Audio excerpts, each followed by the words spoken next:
गाडी शिकत असताना पहिल्या दिवशी डावा पाय खूप दुखतो, त्याचं कारण काय असेल?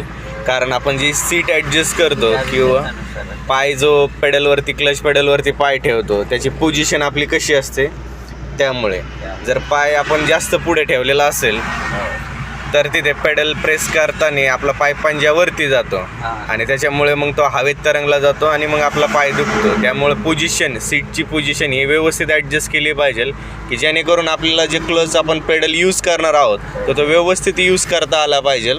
शरीराला जास्त त्रास झाला नाही पाहिजे, पायाला जास्त त्रास झाला नाही पाहिजे, अशा पद्धतीने सीट ॲडजस्ट करायचं आणि पायाची पोझिशन पण एकदम व्यवस्थित ठेवायची. टाच खाली टेकलेली पाहिजे आणि फक्त पंजावरती ठेवायचा त्याच्यावरती. त्यामुळे तुमचा जो क्लच पेडल आहे व्यवस्थित वापरला जाईल आणि जास्त पाय दुखणार नाही. ठीक आहे.